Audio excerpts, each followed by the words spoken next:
Good morning and welcome to Bloomberg Quint, India's first digital live streaming business news service. I'm Neeraj Shah and you are watching Indian Open. Let's go straight to the headlines at this hour. The UK Parliament will vote on Brexit today. Prime Minister Theresa May's proposal stands to be rejected. India's consumer price inflation fell to an 18-month low of 2.19% in December over falling food and fuel prices. Wipro will consider a bonus issue of shares during its board meeting later this week. And Zee Entertainment will report its December quarter earnings today. Higher ad revenue is expected to offset the rising digital spend. Let's see, and we'll talk about that a bit later on as well on the show. But here's a quick check as the trade setup for the day. Firstly, the news around the world wasn't the most positive. It's countering the kind of narrative that the markets, Asian markets, are showing today. Firstly, Brexit D-Day. It might overshadow earnings for FTSE and largely for pound sterling as well. So that remains the top draw from a European and a global market perspective as to what happens on the Brexit vote today. North Korea, meanwhile, and Bloomberg's top story, amongst Bloomberg.com's top story, is about how North Korea has continued cementing status as the nuclear state as the talks between the US and North Korea drag on.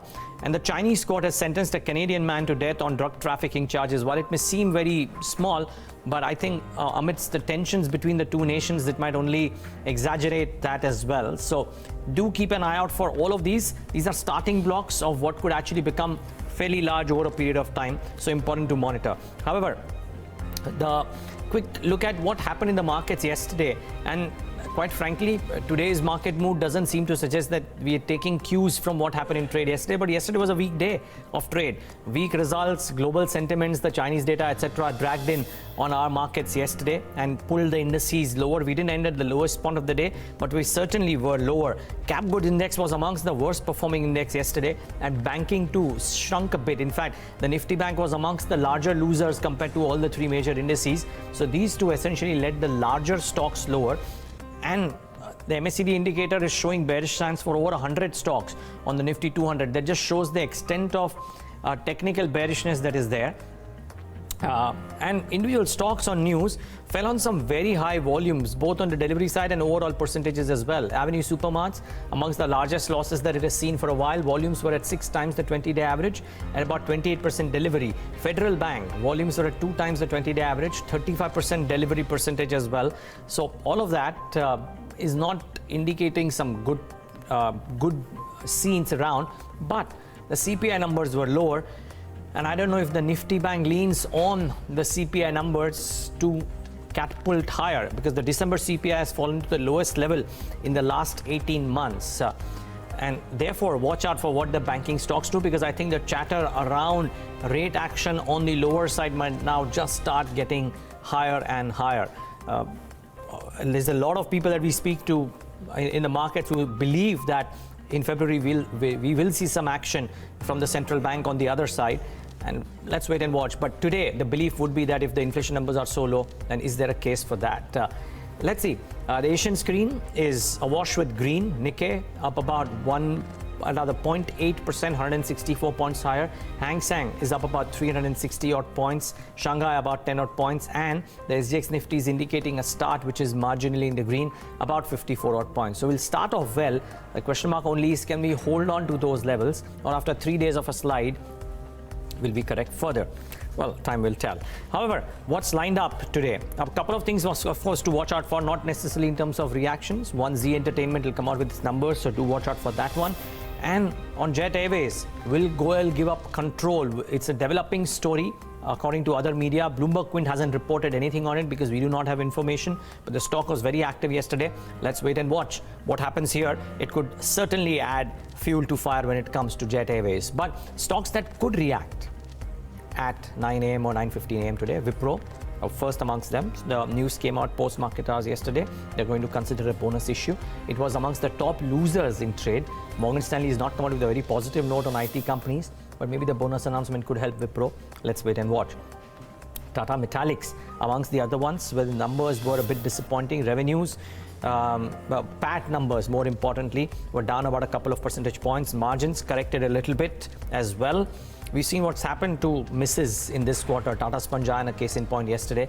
Let's wait and watch what happens to Tata Metallics today. The increase in prices of the iron ore, coal and coke have dented margins for Tata Metallics. It was optically a strong quarter for Indiabulls Ventures. The NI up about 2.2 times, PAT up 2.4 times. So you can't find fault with the number delivery here. The stock really moves on its own course. If purely numbers are to be considered, you would expect that this one could react today positively. Let's wait and watch. What will not do well is ICICI Securities. Revenues, profitability down. You would probably see stock which has already been beaten down not react positively, even if it doesn't react negatively too much. So it'll be important to watch what this one does in the session today. By the way, speaking of brokerages, keep an eye out for a discussion on Zerodha. We'll be talking to the management. They've displaced ICICI Securities as the top broker in the country. So that conversation coming up at 9:30. But let's see what happens to ICICI Securities today. However, that's the trade setup for the day today. I hope I've prepared you enough. But in order to prepare you more, let's tell you what's lined up on First Word today. It's a collection of the top editorial stories, as I say always, that we bring to you. Mutual funds are betting on select mid-cap infrastructure stocks. The latest changes have thrown out a few names. Nikki Mirchandani has a list and the probable reasons thereof. Accelerated growth has pushed Aarti Industries stock to a life high. Yash Upadhyay will tell us what's aiding the financials. A handful of stocks have clocked in stellar returns in the new year. Amit Sarkar joins us with the outperformers, the top three, and what could the reasons thereof be. And lastly, Zee Entertainment's television business may help the company report a strong growth in the third quarter. We'll look at what is expected. Okay. Mid-cap infrastructure stocks took a beating in 2018, especially in the last 3 months of the year. Higher scrutiny in lending and a perceived slowdown in growth were some of the factors attributed for this drop. Third quarter order wins were also far and in between. But mutual fund houses seem to have found some value in select stocks. Nikki Mirchandani has compiled a list of the buys and sells made by the fund houses in December 2018. Nikki, good morning.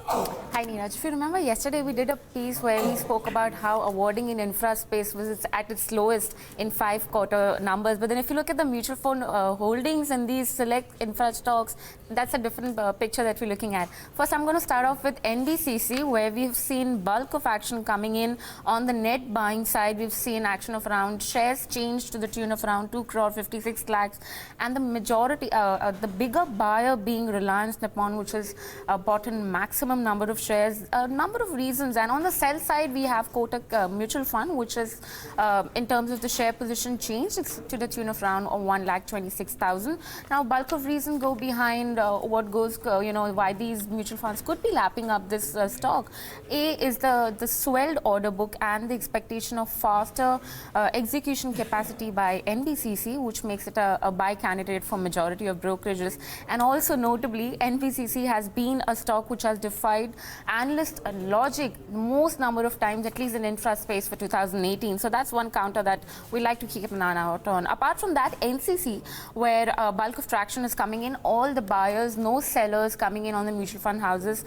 Aditya Birla Sun Life Mutual Fund, that's an interesting name popping out there. 28 lakh shares bought in by that particular mutual fund house in terms of NCC. Now, higher order accretion momentum along with the earning or growth visibility beyond FY20 makes NCC one of the top picks for infra space, at least for Elara Capital. Also, we're looking at Sadbhav Engineering, where we have seen in 11 lakh 53,000 shares being bought in by fund houses. And in terms of selling, also we've seen some selling to the tune of around 10 lakhs. But then on the buying side, lists like names like Aditya Birla Sun Life, Reliance Nippon, LIC mutual fund houses have made it to the list. On the selling side, we have DSP selling in this particular stock. Now, declining standalone debt position, higher financial closures of the HAM projects, and the asset monetization efforts could probably make this company a value bid bet, is what Anand Rathi's report suggested in its report. And in terms of the estimates for the quarter 3, for the December quarter, we'll be expecting EBITDA margin to be remaining around that, to remain around stable around that of 11 to 12% kind of level. This is Motilal estimate that we're talking about early this morning. Ashoka Buildcon, where we again are looking at some kind of traction building in. We're looking at fund houses buying to the tune of around 20 lakh shares, and you have in the likes of Aditya Birla, Reliance Nippon. Net profit for this counter is expected to grow by as much as 50% for the quarter ended December due to higher execution, says Motilal Oswal. And the last name in our list is HG Infra Engineering, relatively a small cap company with a market capitalization of around 1,400 odd crore. On the buying side, you have Reliance Nippon, and Dolat Capital, sometime back, maybe in a month or so, it initiated a report, a buy rating on this counter, suggesting that the company's order book to sales ratio is probably the highest that we have among all its peers. Okay. Thanks a lot for that, Nikki. So interesting. As is the case with capital goods, even in infrastructure, select hands and smart money is starting to move in. Let's see what the fortunes for some of these companies over the next few quarters are. By the way, some of them have received some large financial closures as well. KNR Construction, a case in point. So it could be interesting times ahead. But large order wins that deliver healthy margins have helped Aarti Industries double its pace of growth in just 1 year, and that's reflecting in its stock price too. It surged 40% to an all-time high. But will the chemical manufacturer be able to maintain this performance? Yash Upadhyay standing by with a closer look at the financials to understand the growth prospects. Yash, good morning. Morning, Neeraj. So, Aarti is one of India's largest benzene derivatives producer, having application in agrochemicals, dyes and pigments. And the last 1 year has been spectacular for the company as it's managed to give a return of almost 40%. It's not the highest amongst the specialty chemical makers, as Vinati Organics has gained more than that. In fact, it's up almost 44% in that period. But the stock is trading at lifetime highs at the current level of about 1,500 or so.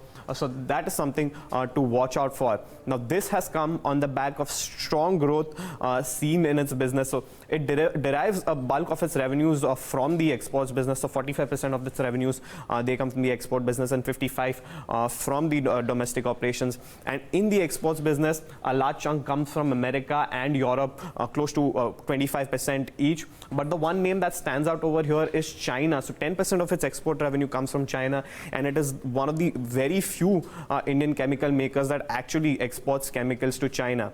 Now, rising demand both back at home as well as internationally, along with lower competition from China following the crackdown on the polluting industries, that has propelled its revenue growth over the last few quarters. So let's take a look at the 10-quarter chart of their revenue growth. And as you could see, over the last 4 quarters, it has given a strong revenue growth, more than 30% in some of the cases, and on the back of which, on an average in the last 4 quarters, it has done a revenue growth of more than 34% as compared to just about a 12% average growth in the 6 previous quarters ahead of it.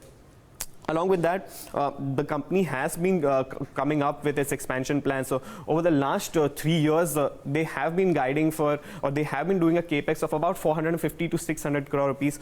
For this year too, that is FY19, they had a target of about 700 to 800 crores, but they have exceeded that, and they have hiked their guidance to about 1,000 crore rupees.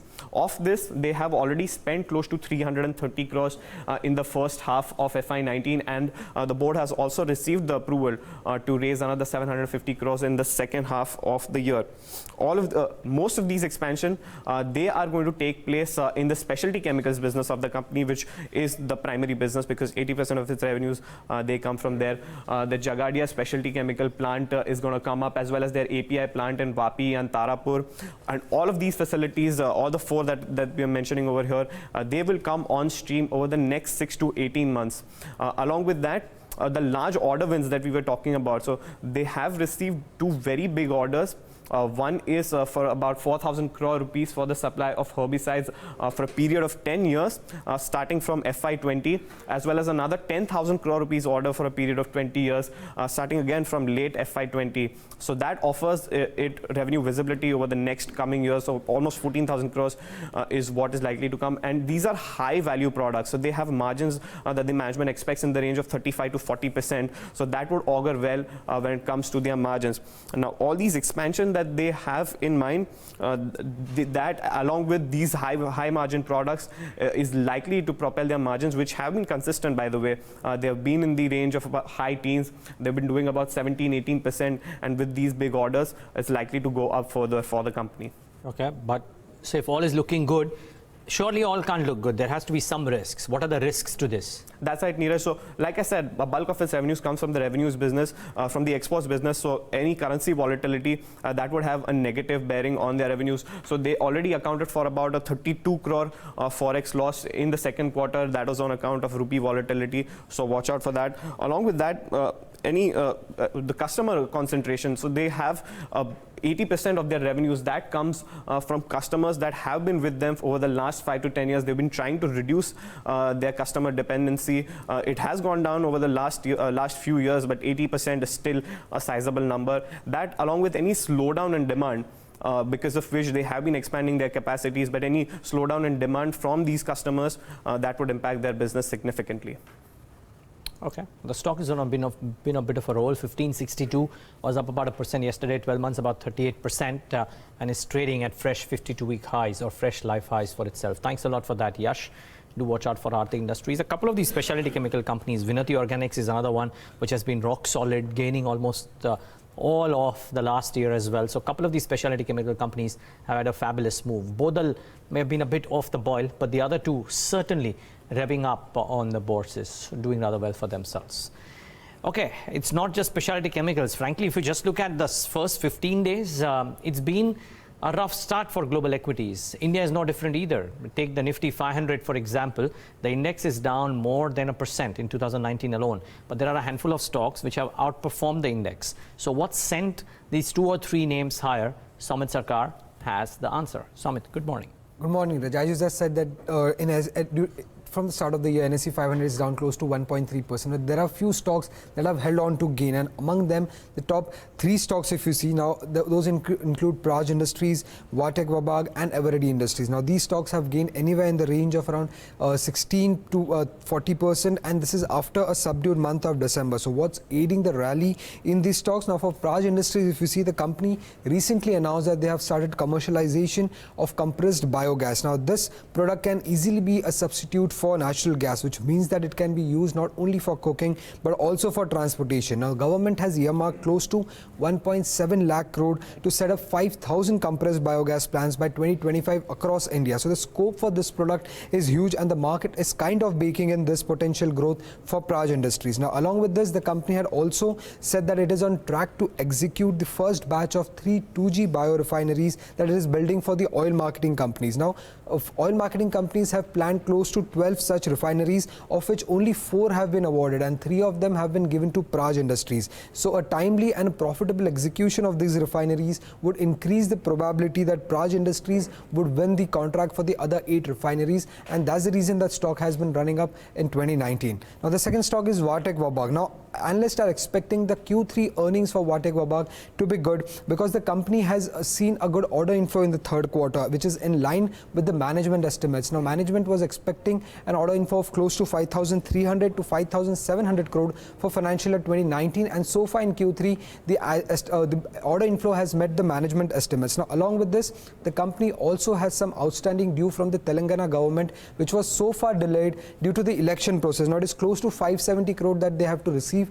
from the Telangana government, and now as the state elections are over, this payment is expected to come through for the company, and that's the reason we are seeing such kind of move for the stock. Lastly, it is Eveready Industries. Now, the stock ran up in the last couple of sessions after Times of India reported that the promoter of the company is looking to sell its entire 45% stake. Now, if you see, expectations of a private equity fund or a foreign investor coming in has led to the rally for Eveready Industries. Now, the stake sale will also trigger an open offer, which again has aided the rally for Eveready Industries so far in 2019. Okay. Well, Eveready, we've discussed quite a bit already, and Samit, thanks for putting that into perspective. But interesting to see Vatek Vabag, and of course, Praj Industries, some news as well in addition to this whole spur of ethanol. And just want to add on Praj Industries. Now, Edelweiss came out with this note today morning, in fact. Now, they have downgraded the stock to hold from a buy rating, but that was because they're saying that after this run-up of around 35-37%, the street has baked in all the positives that was possible from this. So that's just an additional information. Yes. Yeah. Okay, great. Thanks, Somin. Thanks for putting that into perspective. I was looking at the ANR function for Praj. I think the consensus target price is 123 or 124. So maybe Edelweiss in line with some of the other peers as well, who don't foresee the kind of valuations to exist. But who's to argue against a rising tide? That stock has done remarkably well for itself. Thanks a lot for that, Somit. So 2 or 3 names, some interesting moves that we're seeing in these stocks. The last piece on First Word today is on Zee Entertainment. It's the only company on the Nifty and will report earnings today. Healthy growth in both advertising revenues and subscription may aid the numbers. So bring up what Zee is expected to do in the session today. Revenues to rise about 13%. Net profit expected to go up at about 28%. And EBITDA about 23%. And the reason why the net profit will grow at a faster pace than the revenues is because the margins will expand a little bit, 32.6% versus 30.1% on a YOY basis. So for all the volatility that we've seen around Zee Entertainment for different reasons, of course, I think the numbers are anticipated to be reasonably healthy. What the street will be watching out for in the session today, firstly, the ad and the subscription revenue for Zee is expected to do well. There may have been a case of musical chairs when it comes to the #1 slot on the ratings between the top 3 players. But what will stay steady for Zee would be the ad and subscription revenues, because by and large they continue to do well on that part. 16 to 18% kind of advertising growth being seen by Zee Entertainment. I reckon amongst the larger listed players, maybe Sun might have a better number, but otherwise, this 16 to 18% advertising growth at a point of time, typically advertising growth follows economy growth. A bunch of other media players on the radio side have also mentioned that 10-12% is the limit. So for Zee to do this in Q3 and maybe even for the year at large is quite commendable. The subscription revenues are seen at over 20%. There is an uptick that the street believes that we'll see in network viewership, which is contributed largely from Z5. Monetization in phase 3 and 4 areas, post-digitization will aid subscription revenues as well. The only thing that will go against Zee or could hurt Zee, while the expectations are that the margins will still be higher, but the only thing that could work against Zee would be the fact that they have spent a lot of money in marketing spends, as also significant investments in digital. Frankly, in any of the metros that you may be present, and maybe in tier 2 as well, but in any of the metros that you present, I can safely assume that if you're going out at key places, you will see these posters of Z5 and the kind of shows that are lined up out there. They are up against heavy-duty players like Netflix and Amazon Prime, and therefore the ad spends have been significantly higher for Zee Entertainment, the only on the digital front at least. The only bit is right now when the cash is coming in through the bread and butter business, probably they can afford to do so. So the numbers are not anticipated to be bad. Any kind of disappointment could well be met with some bit of pressure, but let's wait and watch. 32.6% EBITDA margins and a better net profit growth compared to the top line growth. Let's see if that gets the stock of Zee Entertainment excited post the numbers today. Well, that's about what we have on First Word. Lots more lined up for you on Indian Open, by the way. Zerodha has replaced ICICI Securities as India's largest broker. We talked to founder Nithin Kamath about the success mantra and how does he see the broking business at large in India going ahead. We speak with aviation expert Jitender Bhargava about Jet Airways and the possible way out of the cash crunch. And of course, a conversation with market experts as well. But after this break, a full tilt towards the day's trade. Stay tuned to Bloomberg Wind Live.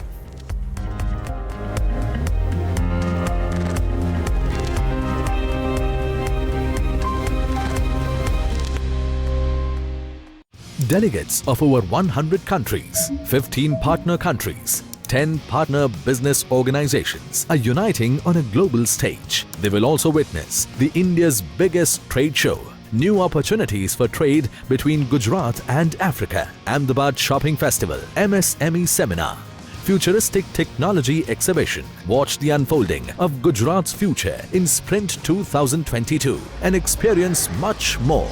Welcome to the 9th Vibrant Gujarat Global Summit, 18th to 20th January, Gandhinagar.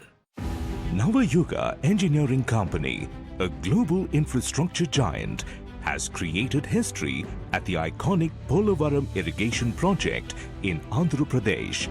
A remarkable achievement and a testament to the engineering prowess which has made them set 2 new Guinness World Records title for the most concrete continuously poured in 24 hours. Navayuga also broke the existing record for the largest continuous concrete pour. We reached 4,000, 5,000, 7,000 was India record. Then we 11,000, then we 16,000. Then we checked everywhere. Then we found we are well within the reach of world records. Then when we talked to them, they were quite excited, and then they showed us that there are 2 records to be broken. The good thing is both the records are broken today.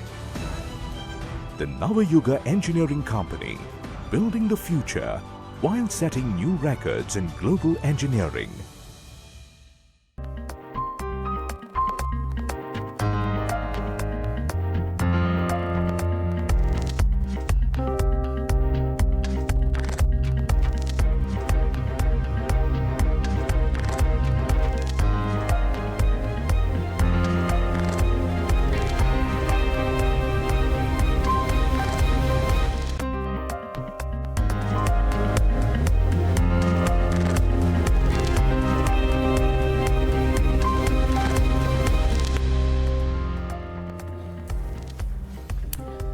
Hello and welcome. You're watching IndianOpen right here on Bloomberg. Neeraj, yesterday's session was interesting because, we got pain across the board. IT just about managed to hold on. But again, it's going to be center stage to earnings to see what happens. No big numbers, but just Zee is something that we're going to be watching out for. And interestingly, whether or not the TV side of the business, the broadcast business, is actually going to be the spinner for them, because everyone has been talking about how that industry has started to peter off a bit, but the management coming out and saying that no, it's not the digital platform, it's mainly our TV broadcast business which is going to be the money raker for us. So we're going to see if that actually translates this time around for them. Yeah, that's the large expectation from Zee. But at the start of the trading day today, while we'll start off in the green, it'll be interesting to see if we succumb to some bit of selling coming in, because the Nifty Bank was not looking that strong despite buy calls yesterday. Though the CPI numbers that have come out might well make people believe that there could be some uptides. 18-month low. Yeah. But that's primarily due to food deflation, the numbers that came out. Does it weigh in on the minds of the market that we'll see some activity on the downside from the central bank this time around? And whether the Nifty Bank leans stance, more importantly. So whether the Nifty Bank leans on that assumption to catapult itself higher. But quite contrary to yesterday, we'll start off in the green, and the Asian screen is awash with green. Yeah, across the board actually. So we should have Asia up on your screens. Nikkei 225, that's up about 1%. You've got Shanghai, which is up 1/3%. Hang Seng trading smartly in the green, 1.3% higher. SGX Nifty indicating a positive start, 55 points higher. That's about 0.5% in the green. So most likely we'll start off the day in the green as well. Let's take a look at what happened in the futures and options space, and Agam Vakil is joining in with that. Agam, good morning. Good morning, Devina. Something of a trend that we're witnessing, actually rather a lack of it, because we're actually seeing very little traction in the futures and options space, and it's been a continuation over the past 1 week or so. So again, when it comes to the Nifty futures open interest, well, less than 1% increase in open interest. The Nifty banking futures, again, seeing very little traction. This clear is a case of consolidation where the Nifty is moving within a very tight range, and you are not seeing too much of direction in either side. So, which is why, you have restricted trade there. And if you actually look at the foreign institution participation when it comes to the futures and options space, that is also fairly subdued. But let's talk about the VIX. That has, of course, moved up by around 5.5% to around 16.2. And in terms of your change in open interest, well, we have seen writing around the 10,800 and 10,900 calls given. We did see the Nifty come off to a certain extent from those levels. As far as your distribution is concerned, max OI continues to remain with 10,500 on the lower end and 11,000 on the higher end. 500-point range is what we're looking at. Adani Power and Jet Airways remains in the F&O band. Jet Airways will be an interesting stock to watch considering the news developments around it. Nifty put call ratio coming off ever so slightly to around 1.35. The Nifty banking put call ratio at around 0.84. And in terms of stocks, I'm watching out for Strides Shusson, which saw a lot of longs building in yesterday. And NIT Technologies, of course, with its earnings just around the corner, we have seen some fresh longs in Castrol India as well. In unwinding, we don't have too many stocks which actually moved or saw substantial changes. But TCS is one stock which is seeing a longs unwind, as is the case for Repco Home Finance. But Pidilite is actually looking at fresh shorts building in. So we'll be keeping an eye on that one as well. A short covering coming on. So we'll be keeping an eye on that one as well. But on the whole, a very mixed picture with range-bound broader markets. Okay. Got that. Thanks a lot for that, Agam. Neeraj, two other stocks in yesterday's session which really stood out. One obviously on the index, which was Yes Bank. That was the top index gainer, 6%. Now, while obviously the names or the shortlisted names of the successor to Rana Kapoor haven't been made public, the anticipation is that, and names doing round in media circles, is that you might actually see the CEO of Deutsche Bank take the helm post Rana Kapoor on 1st of February. This is a story I think that Edina was reporting yesterday as well. So Economic Times reported that, and whether or not that happens, but at least the markets seem to be fairly excited that there is progress. The names have been put out. They don't know what the names are, but the excitement is already here. You're probably going to see whether or not this carries on for too much longer, and when the actual name comes out, how the market reacts to it. Yeah, so Yes was certainly active, and active more so in the second half of trade, right? I mean, we saw that stock perk up quite significantly, so that was one. Do watch out for that. The other one could be Jet Airways and what happens out there. It's a developing story. A couple of media houses have reported. Bloomberg put out that article as well, which is there on BloombergQuint.com website too. But 16% higher in trade yesterday, and any development out there could well have an implication on this very trader-friendly stock. It's not a large index component, doesn't really materially move the markets in any fashion whatsoever, but could be an interesting one to monitor today. And interestingly, I believe there's a meeting tomorrow between the lenders and the airlines. So, what happens, whether or not there is any additional fund infusion by the existing lenders, whether the talks of Etihad picking up additional stake in Jet turns out to be, the actual bailout that comes in for the airline. There are various different chatters across the street. So yeah, as I say, 294. A lot of, I mean, the skeptic would argue that a lot of it is in the price as well. But let's wait and watch what happens here. Yeah, but on a tear in yesterday's session, and much of it actually happened. That big move happened in the last 40 minutes of trade when the excitement came about in the counter, and you saw that even in the futures and options reaction.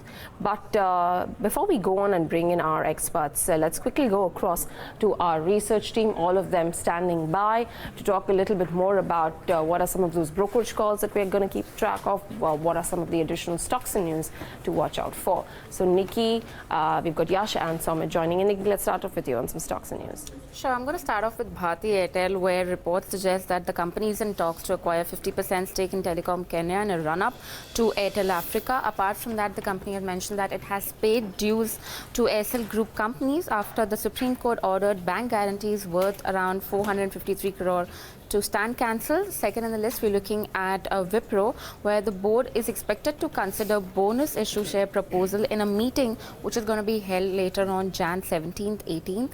Also, we're looking at Jet Airways, where Etihad Airways has agreed, according to reports, to up stake in the carrier to the tune of around 49%. And we're also looking at Shakti Pumps.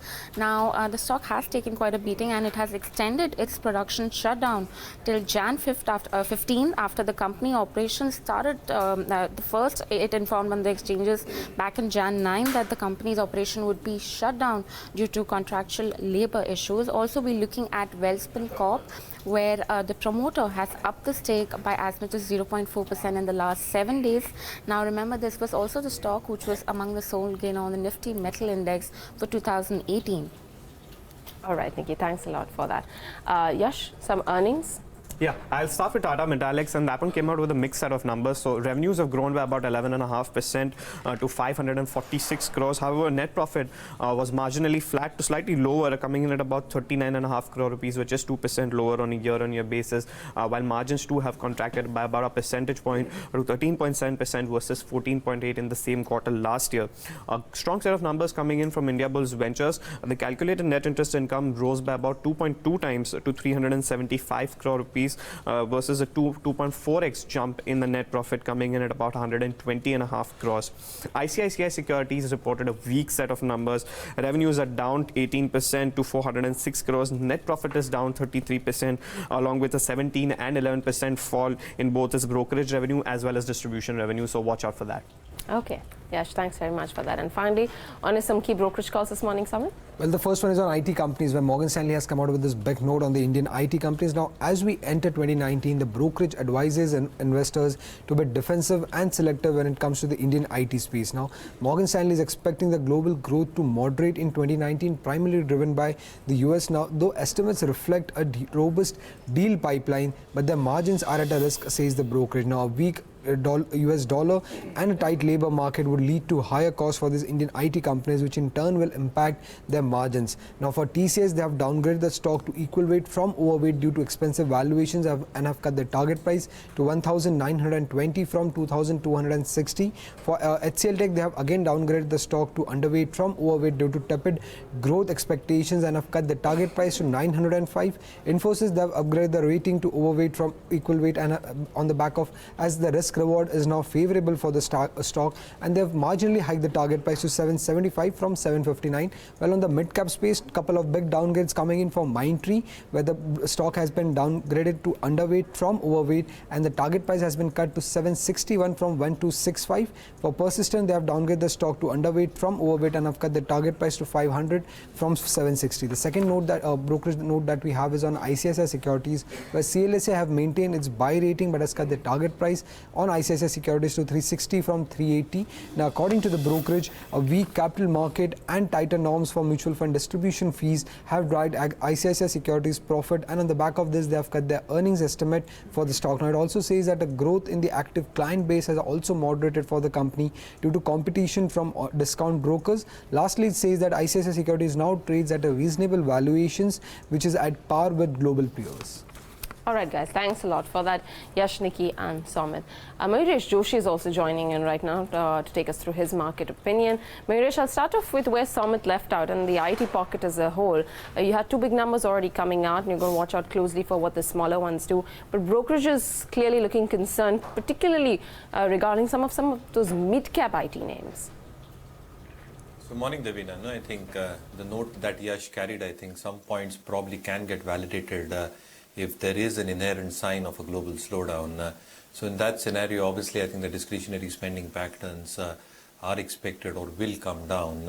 And in such a scenario, I think you're probably looking at some amount of contraction that probably happens in terms of their EBIT performance because the costs stay elevated on one hand. What you probably do with your employees in terms of utilization levels, how you manage your attrition, it becomes very, very critical in times like these. Having said that, I think the kind of pipelines that a lot of IT companies possess at this point of time and the kind of TCVs that they probably reported even in the quarter gone by, I think that's an encouraging sign that they're sitting on a pretty healthy order book. So execution is one of the key parameters that IT companies might do if we do enter into a rough patch. The other element for mid-cap IT companies in particular, Devina, is going to be the particular product stroke service that they're probably selling. And at this point of time, again, I think the dependence, if they've probably got one excessively on either one single product or a service, I think that might probably hamper a few of the mid-cap IT companies. But generally, I think even the kind of investments that a lot of these companies have done in the digital push and the kind of digital contribution to overall revenues, I think that's an encouraging sign even in the mid-cap IT pack. Now, one might really need to differentiate in terms of valuations that these companies probably have compared to the top-tier names. And in that respect, again, I think being very, very selective within this space itself. So nuclear software is something that we continue holding within our mid-cap IT names. Mayuresh, good morning. Just since we are on that topic, I don't know if you will. I just wanted to know if you think that the bonus announcement from Wipro would help Wipro, because the cuts that a lot of brokerages are now starting to give out are fairly large. Do you think bonus comes to Wipro's aid? So morning, Neeraj, I think to a certain bit, I think that might alleviate the problem in terms of how the price might react. But a large element, again, in terms is their core operating performance. So I think there has been a steady improvement, if I may call so, in terms of their overall mean performance itself over the past few quarters. But when you compare that with their top-tier peers, I think they probably are lagging growth. The second element also is the key verticals that they probably operate out of. So what probably happens both in terms of new deal signings, the kind of execution that one really expects, and the expectations in terms of their EBIT performance, specifically in terms of IT services, are going to be extremely paramount in terms of the overall financial performance. The third element obviously is the stacking up of valuations, and valuations are obviously cheap compared to the other players. But looking at the performance both in terms of dollar and constant revenues, I think the performance might be subdued for Wipro in terms of how the price might move. So I think it might be just a lackluster kind of a performance for Wipro, and that can also get reflected in the price, which obviously has moved in a very, very tight band over the last few quarters. What did you make out of Yes Bank's move yesterday, Mayuresh? The stock was the best performer on the index, up about 6%.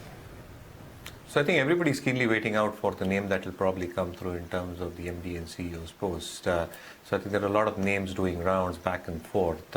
So what name actually comes through and what actually the official press release and the RBI confirmation thereof, I think that will lay a base for the stock going forward. So going ahead again, I think it's similar to what the other stories that we've witnessed in the past. There have been key big exits, there have been a few key appointments for a few of the companies. But again, I think it's a temporary effect that gets played out on the stock price. And the markets quickly then move on to how the fundamentals might shape up for the stock going forward. So there's no ruling out the fact that provisioning will increase for Yes Bank, and they need to do that. And that will be a very, very healthy sign in terms of the PCR moving higher. The second element obviously is the capital raising, because they need to raise capital if they're able to grow or expected to grow in excess of 25-30% odd. And whether that will be dilutive to the book is something that the pricing will determine for the stock.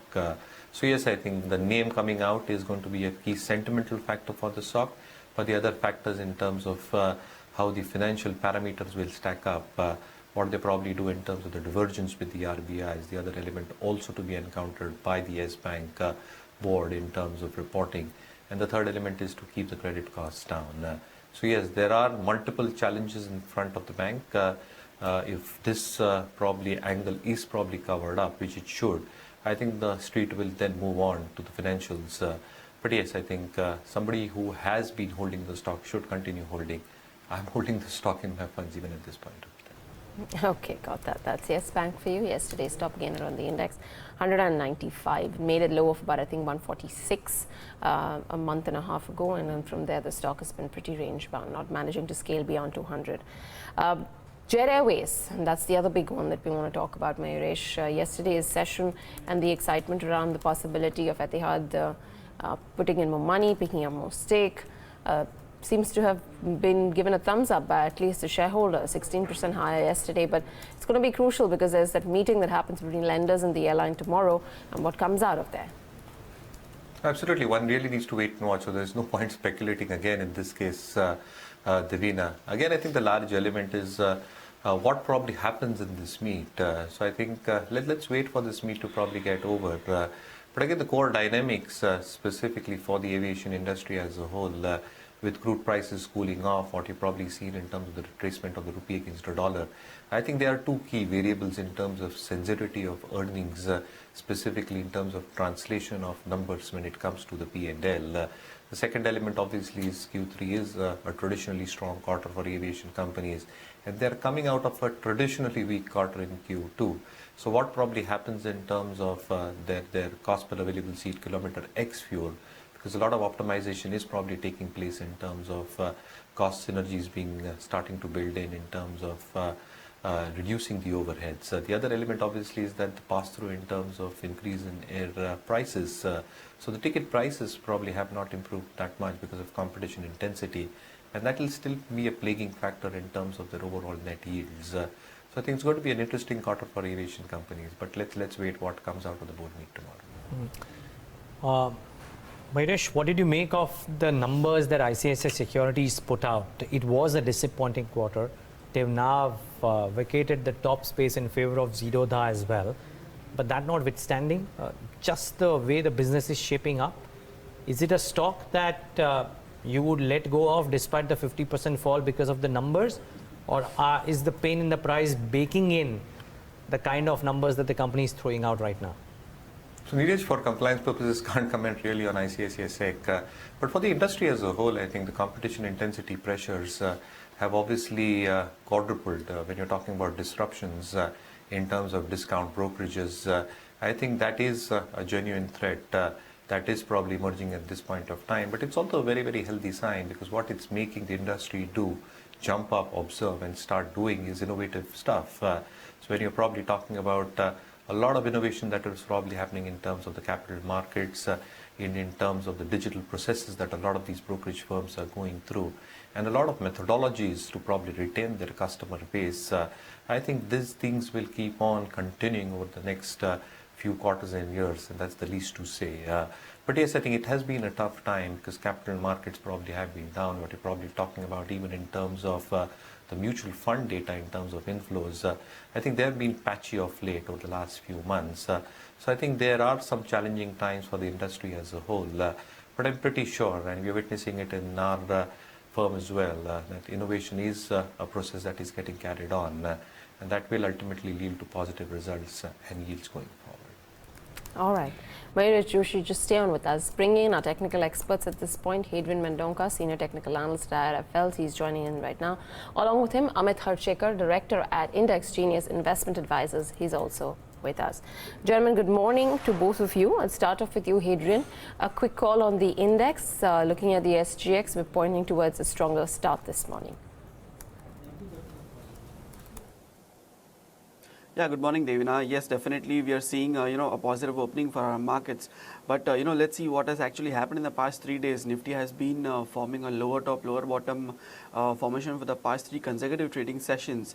But what happened yesterday is the Nifty was seen finding support at its 200-day moving average that was close to a 10,700 mark. Apart from that, we have also witnessed a small hammer kind of a pattern on the daily charts for the Nifty, which is actually indicating we could see some reversal on the cards. What's more interesting is that the Bank Nifty, has been leading, and again in yesterday's trade, if you see, the Bank Nifty was the leader again to lift, the markets from the day's lows.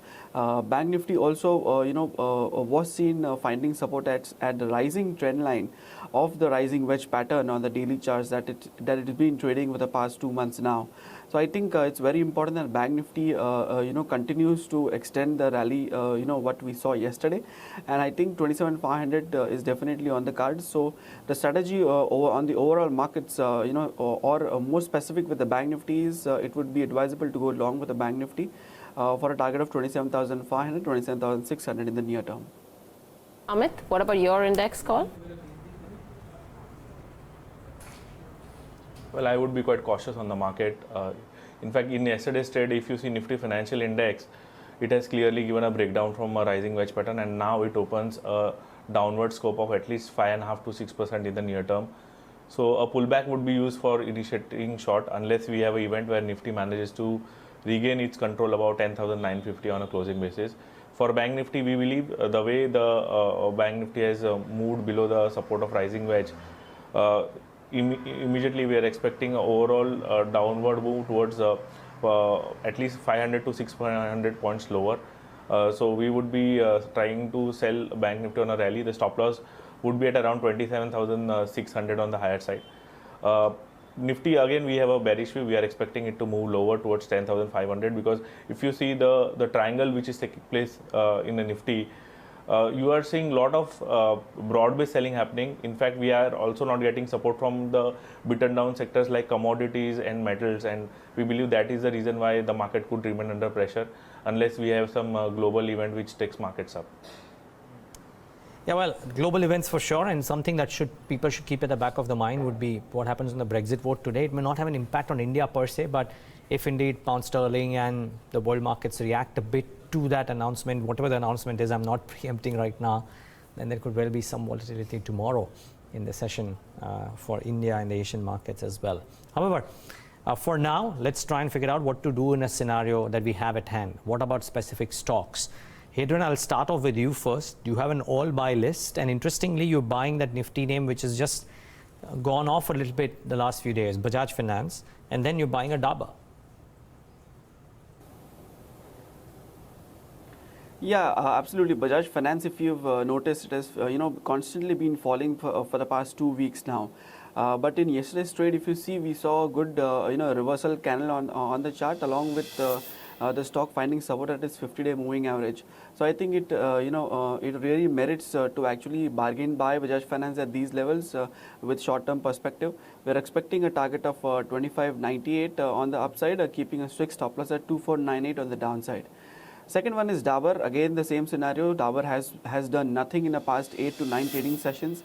It has just been consolidating, around the 20 rupees trading zone. So I think Dabur has finally broken out from that trading zone, and one should go ahead and buy Dabur at these levels. We're expecting a short-term target of 445 and keeping a stop loss at 427 on the downside. Amit, what are your ideas for the day?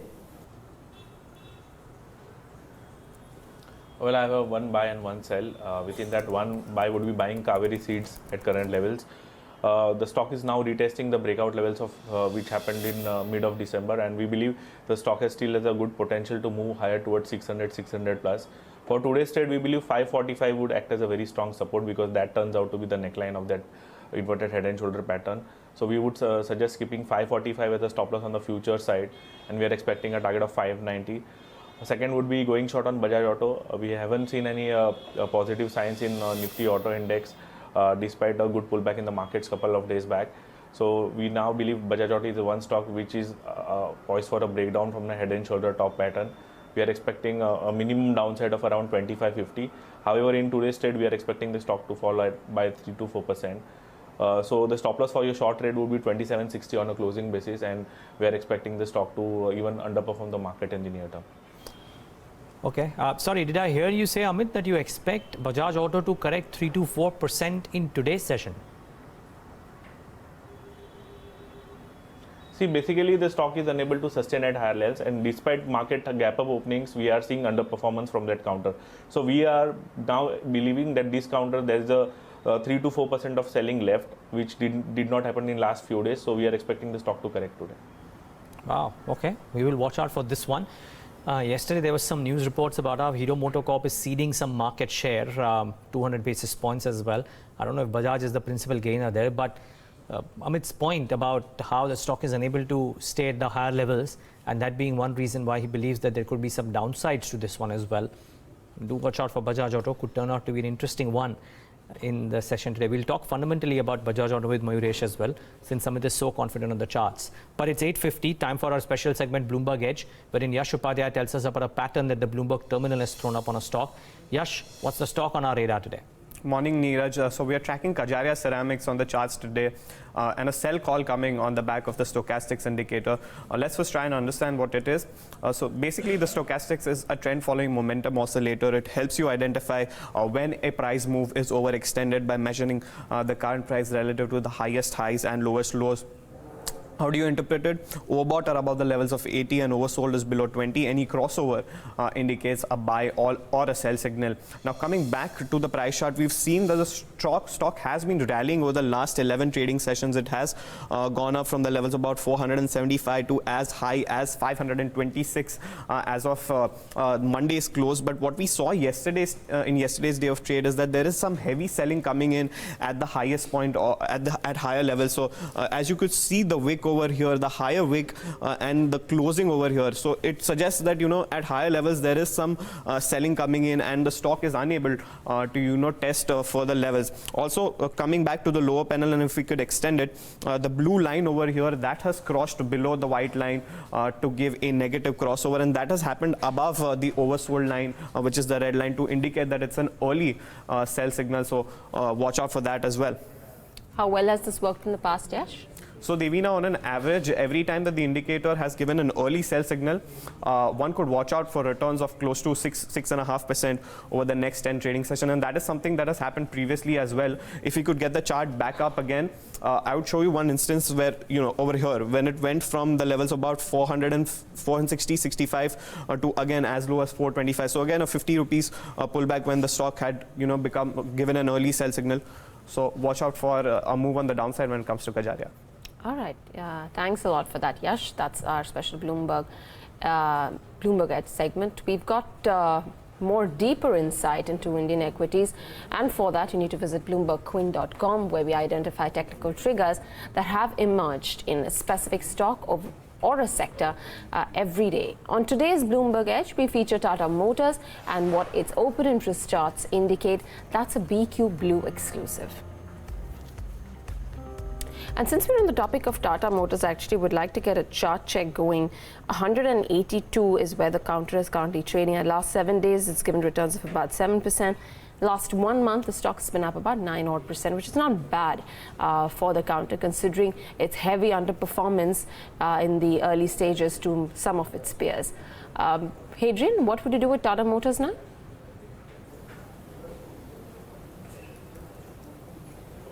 Yeah, I think taking some money off the table would be advisable, because if you see yesterday's candlestick that we are witnessing on the daily charts, it's an early, candle of uncertainty where it has failed to surpass its 100-day moving average on a closing basis, and also we have seen some kind of selling pressure, or if I may say profit booking as well, around the 200 mark. That's a psychological level as well. So I think taking some money off the table on Tata Motors at current moment is advisable. On the downside, we could see Tata Motors seeing a pullback towards the 175-174 area, where one could once again consider re-entering Tata Motors. But right now, booking profits is a better trade at the current moment. Mayuresh, come in autos, in a state of flux, yes, but I'm taking this question primarily because of Amit Harchekar's confidence on Bajaj Auto moving lower. Now, yesterday there were some news reports about Hero ceding some market share as well. Is it largely to do with weakness in two-wheelers, or could Bajaj Auto have issues of its own? Or, of course, countering all of that, you might actually be bullish on Bajaj Auto as well. What are your thoughts? So the large element, I think you're absolutely right. I think the slowdown that you probably witnessed for the industry as a whole, I think multitude of factors being played out. What happened in terms of the insurance norms, and again, the higher cost of ownership thereof is something that probably deterred a lot of investors. The second element obviously was the higher prices of crude. So that obviously was also playing truant in terms of investors' mind, in terms of both how the logistic costs will fare out in terms of the mileage that they'll probably get. The third element obviously was the kind of competition intensity pressures that the industry itself is facing. Now, when you're probably looking at competition, you're trying to push through your products into the market, which is also a clear indication and reflective of the fact in terms of the inventory at the dealer end. The second element obviously becomes the discounting factor that probably comes at play, specifically in terms of the entry-level vehicles that get probably pushed through in the market, though I think they do get offsetted in terms of price hikes being taken for some of the premium variants that these bike makers had to offer. Again, I think the model is quite unique for Bajaj Auto at this point of time, with exports probably accounting for 50%. And again, three-wheelers is something which was very, very sticky over the past month or two. But I think the management was very, very clear in one of their interviews that it's a transient period that you're probably looking at, and that should probably again start resuming in a couple of months' time. The export markets, specifically the African markets, I think the dollar flow there is now quite stable, which means that the impact in terms of the rupee or the dollar equation conversion should be quite stable, assuming that they probably stay at these levels and there is no exaggerated movement on either of these two key variables. Again, the market share loss, specifically in the case of Bajaj Auto that they had witnessed a quarter back, they're trying to regain some of that. So yes, I think the industry is going through tough times at this point of time. And I think normalization will take at least a few months before they start hitting normal volumes and when they're confident enough of probably also having those margins in place for them. So I think it's a little bit of a patchy time for automakers, two-wheelers included. All right, 2 minutes left to go for market pre-open. A quick call on Infosys, Amit, at 700.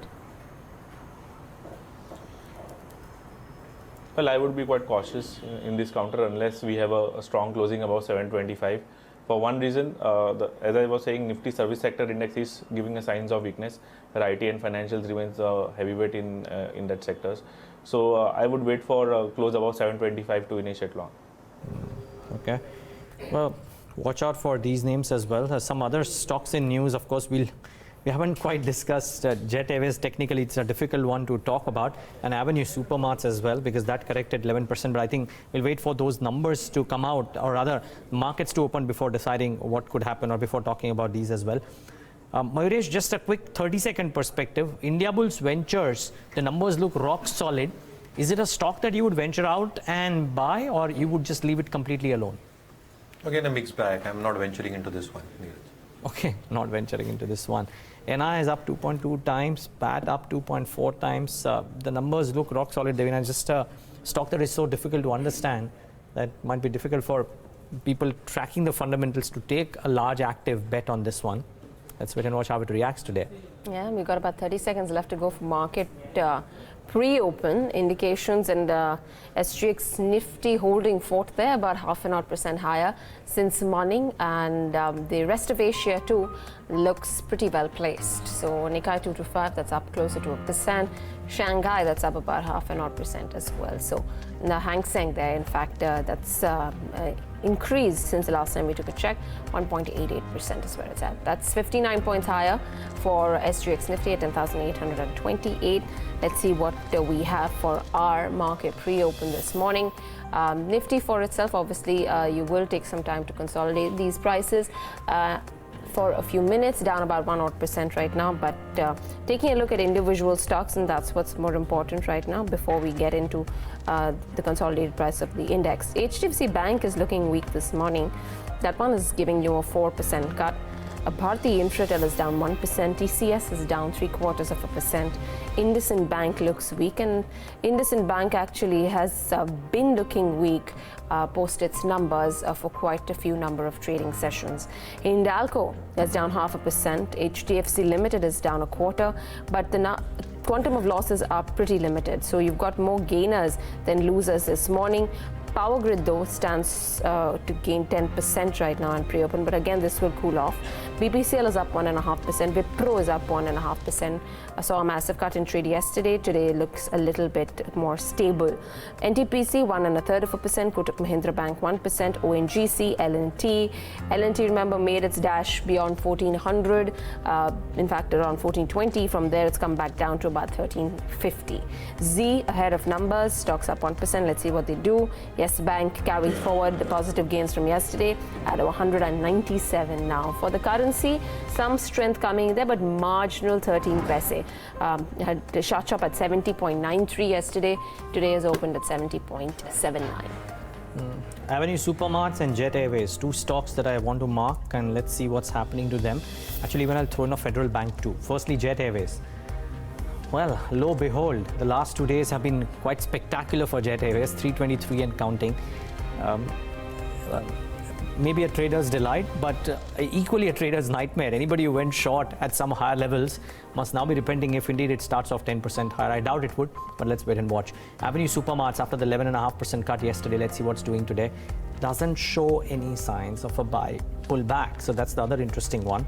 Federal Bank, the third one, which was very active in trade yesterday, and let's see what it's doing today. Precious little right now, so not too much for that one as well. Are there some result reactions that are coming in for stocks like Tata Metallics as well as Indiabulls Ventures and ICICI Securities? Let's see. Tata Metallics unchanged. Indiabulls Ventures should be active. It's usually an active stock, up about 2.5% right now. Very difficult though, keep in mind, to monitor what this one could do. So please be careful if you're trading this.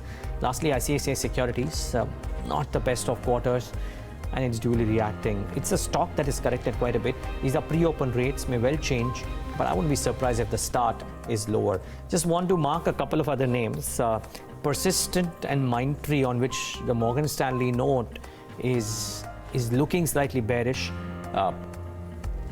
551 for Persistent Systems. Mindtree, the other one should come up on your screen. And let's see what that one is doing, about 1.5% lower. The other large downgrade, of course, that they put out on the large cap stock is HCL Tech. When the target prices have been cut down, I presume, to 900 if I'm not wrong. And that one too should not be doing all that well. Lastly, Motilal Oswal in the note, I think, have come out that they believe that Allahabad Bank, Bank of India, Bank of Maharashtra and OBC have a better chance to come out of the PCA framework. I don't know if these stocks would be reacting duly, because Motilal Oswal notes get spread far and wide to their client base. Maybe some of these stocks would react during the course of the day. But looking okay for now. Jet Airways is standing rock solid, up about the 10% mark. So let's wait and watch what happens there. Comment on that one, Mayuresh, and then we'll get a trading view as well on Jet Airways. But firstly, the fundamental view. You may have spoken about it briefly, But at 323, let's assume that the story that some of the media houses put out yesterday does turn out to be true. Would you be enthused to go out and buy, even if Naresh Goel were to cede control? Let it come out, Neeraj. I think that's all I can say. I think let it come out. Let us understand what the dynamics are in terms of what the exact contours can be, and then we'll probably take a call, but not reacting on any speculative news, at least at this point. The technical, so, and 323, again, this may not stay at 323, but Amit Harchekar, if I can come to you on Jet Airways, for somebody who went long yesterday, would you stay long in a Jet Airways? Absolutely. See, yesterday the stock has negated a bearish trend line, which was at around 269, and I think that would now act as a very strong support. In fact, our long positions, if we created at current levels, that should be a stop loss from a very short-term perspective. And this rally has a good potential to extend towards 325, 330 on the higher side. So, would be positive even on a decline. Okay. So, that is the word on Jet Airways. You know, the other one, which is looking like being in a corrective mood yet again, is Growth Finance. Now, Mayuresh, if I can come to you on this one, actually the rates are all over the place, but after 2 days of what looked like some bit of bottom buying, the stock was down about 3% yesterday. It looks like starting off slightly weak in today's session as well. What do you do with a Growth Finance? If you were a shareholder, you didn't get a chance to exit, even if you wanted to. I'm not saying you did, but let's assume that you were a shareholder who didn't get a chance to exit. What would you do now? You don't have a choice, do you, Neeraj? So again, I think a large element of how the deal has been structured at this point of time, I think the synergies to be seen over the next couple of quarters once the approvals are in place. I think this is something that the street would ideally like to watch out for.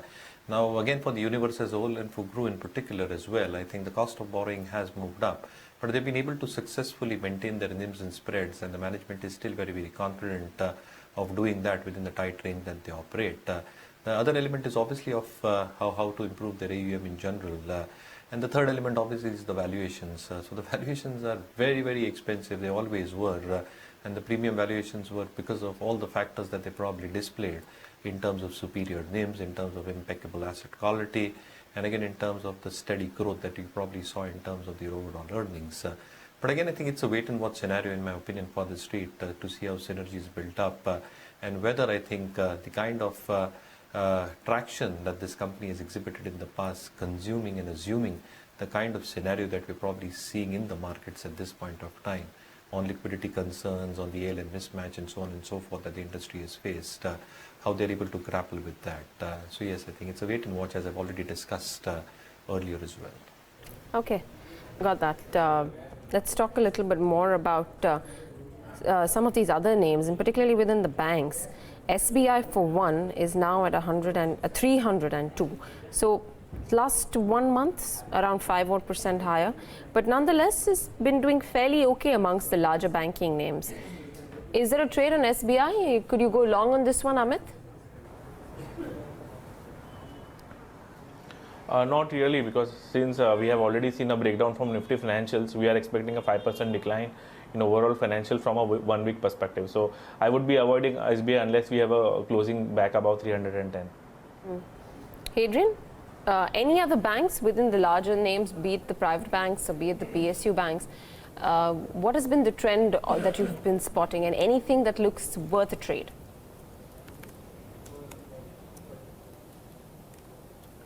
Yeah, so these PSU banks are, really looking interesting, and Indian Bank is one name that's looking, pretty strong on the charts. I think, the way the stock is consolidating at the current moment is a real sign that, after the move from 210 to 260, it is taking its time to digest the move. I think, ideally, this consolidation phase is a good time where you can, start accumulating an Indian Bank at these levels. Once we see a breakout above 260, I think we could see a good up move on the upside. So above 260, one can actually go and, one can go aggressive longs on Indian Bank. We are expecting a short-term target of 270 to 275 on the upside, whereas the stop loss in the short term should be strictly towards the 250 to 250 levels on the downside. So the risk reward is also pretty in favor of the bulls. What about Zee, Mayuresh? The reports numbers today. It will be interesting to see because expectations are that the TV broadcast business this time along, will give them that additional leg up. Well, that's largely the expectation, and again, I think the margin should also hold up. Though I think it will be a little bit sticky because of the content costs actually moving higher, the programming costs also moving a tad bit higher for them. The ad revenue growth, I think the management is very, very confident of maintaining that. And again, in expectations of what probably happens in terms of the announcement that they've done, I think that's going to be the key trigger for the stock about the stake sale. And any announcement that probably comes through in the result should be keenly awaited. But expecting, I think, a steady set of numbers coming through in terms of top line, margins expected to be stable, as indicated in the last quarter, and ad growth also should be pretty healthy. Okay. We'll take a view on the Nifty Bank immediately post all you need to know, simply because that could well turn out to be the index of the day if it indeed leans on the CPI numbers. But since you're minutes away from market open, let's first tell you all that you need to know to stay ahead in trade today. India's consumer price inflation fell to an 18-month low in December. Retail inflation fell to 2.2% last month compared to 2.3% in the month of November. TV reports suggest that Etihad has reached a bailout deal for Jet Airways. The Abu Dhabi-based carrier is likely to double its stake to 49% in the debt-laden carrier. Zee Entertainment will report its December quarter earnings today. Consolidated revenues may rise 13%, while margins may expand 250 basis points. It's good news for shareholders of Wipro. The company will consider a bonus issue of shares at its board meeting on January 18th, along with its earnings. Morgan Stanley's defensive and selective stance has prompted it to downgrade technology stocks. The brokerage has downgraded TCS, HCL Technologies, Mindtree, as well as Persistent Systems. And weakness in ICICI Securities is likely to continue. Subdued market conditions led to revenues falling 18% and the bottom line falling 33% compared to last year. Well, these 3 or 4 names to be monitored. Now, Hadrien Mendonca, yesterday, throughout the day, we had technical experts recommending a buy on the Nifty Bank at near about these levels. Then the index, of course, fell a bit. What would your stance be at these levels? About 70 points higher, 27,317 on the spot. Would you be a buyer in the Nifty Bank? Yeah, absolutely. As I earlier mentioned, I'm actually witnessing the Nifty Bank actually finding support at the rising trend line of the rising wedge pattern. We would see a breakdown only if the 27,250 levels is broken convincingly on the closing basis. That is when one is supposed to change its stance from bullish to bearish. That is when a bank Nifty can be sold into. But till those levels are not broken, I think one can really consider going long in the bank Nifty. As I earlier said, 27,500 to 27,600 is the levels that I'm watching out on the upside. Power Grid is looking interesting. That's starting off well in the session today, so let's wait and watch. Lastly, Avenue Supermarts. Mayuresh Joshi, the stock of trade yesterday, for somebody who has bought it in the IPO times or maybe immediately post-listing and is still holding on, didn't get a chance to exit yesterday. Would you recommend an exit, or would you be a believer and buy, or believer and keep on holding? So there are 2 elements to this, Neeraj. I think the kind of store expansion that the management is looking at, adding 20-25 odd stores on an annualized basis, I think that does give some amount of support in terms of the strategy that the management has in place. The second element in terms of their top line growth, I think the top line growth and the revenue per store, and even the revenue and the EBITDA per square feet, have been pretty reasonable so far. Yes, I think the blip in margins that you've probably seen because of a couple of headwinds that they did encounter, I think has put in a bit of a patchiness in terms of how the performance can be going forward. But yes, I think the margin performance, to say the least, was a tad bit disappointing. But it was expected that margins will be under pressure. The third element obviously is valuations. And valuations, even at this point of time, are pretty highly elevated for a company and the operations that it probably does. So it's a very difficult call to make at this point of time. Okay. Well, then I'll relieve you from that call, simply because I admit it's a bit of a difficult call to make. Valuation still sky high. Don't quite know what would happen. As one fund manager told me when the stock was at 1560, that if Radhakishan Damani was allowed to short, he would probably go short. Just the valuations, not the business model, but the valuations which were just so sky high. For now, a bit of a pairing. Let's see if that continues. However, Less than a minute left for the markets to kickstart trade. It's a good time to actually take in some top calls as well. Keep in mind, Power Grid as an index name is looking interesting. It's starting off 3% higher.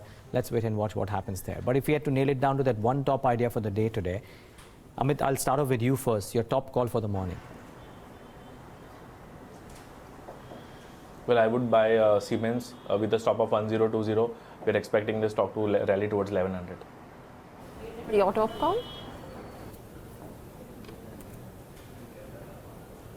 Yeah, I'd go with the DV's lab. We are seeing a resumption of an uptrend. I think one should consider buying DV's lab with a stop loss at 1515 on closing basis, keeping a short-term target of 1565 to 1570 on the upside.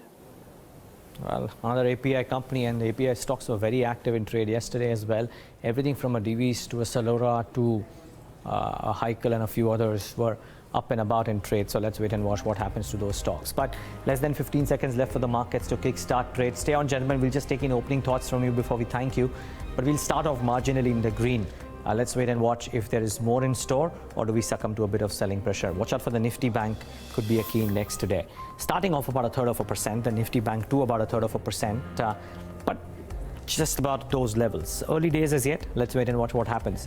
The mid caps and the small caps, which didn't fall as much in trade yesterday, I must say, are also starting off well. The small cap index about 0.2%, the mid caps about 65 points higher. So not a bad start really. On anticipated lines, about 0.5% odd. The heat map should come up on your screen as we strengthen a little bit on the indices, by the way. The heat map, not too many losers. This is quite a turnaround from what happened in trade yesterday, because yesterday there were a lot of losers, very few gainers. In today's session, a lot of gainers. Interestingly, IT stocks start off okay. Wipro, because of the bonus announcement, I presume, up about 1.5%. Infosys, that's the one name that Morgan Stanley stayed overweight on and therefore continues to see further buying. Yes Bank, after that big move yesterday, another 1.5%. Incidentally, even Tech Mahindra is up in the green. So IT is not getting budged too much today, save for HCL Tech, which is the key downgrade, and which too is actually just about flattish in trade. So a lot of stocks moving up today. Reliance Industries has a good start, up about 1% odd. Maruti about 0.5%.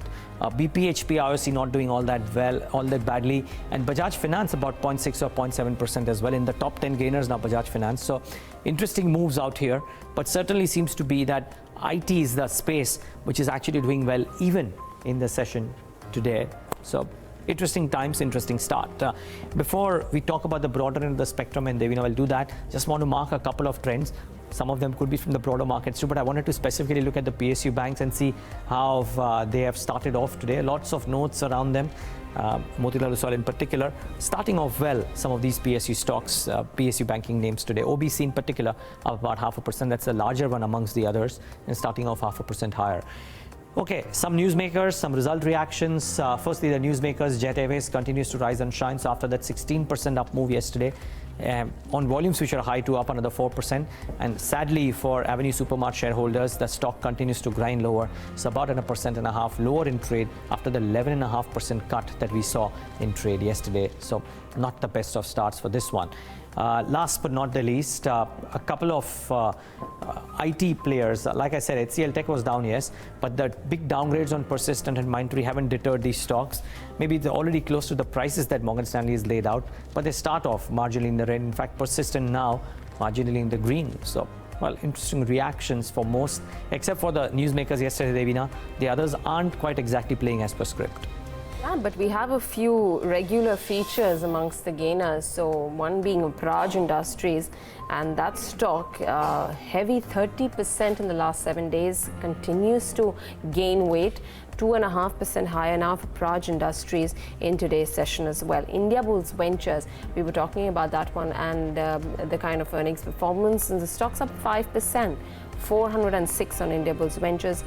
Jet Airways, we already spoke about that one, continues to make its move higher after yesterday's 16%, adds another 5% today. And fertilizer stocks have suddenly seemed to come of interest. So you've got the likes of Chambal Fertilizers, RCF, and National Fert, Deepak Fert. These are all the names that are active in this session. So about 2.5 to about 3.5% a piece for these names. Sadbhav Engineering is up 2%. You've got the likes of DB Corp, Gati, up 1.5%. Linde India, that's up as well. Remember, Linde is pretty close to its 52-week high as well. The other names include the likes that we're talking about in terms of the gains. Bombay Dyeing, we've got Trident, which is up 1%. Everready Industries, that one has been gaining ground on the back of the promoters looking to exit stake. You've got the counter up 1% in today's session. So nonetheless, broader markets are doing well. The opening indicates that you've got 800 advances on the broader market versus 318 stocks that are declining. So the setup looks strong as we move in. Some comments then from our technical experts as we open for trade. Fertilizer stocks, Hadrien, suddenly the last few days have been pretty active. Do you observe this space? Do you have any interest here?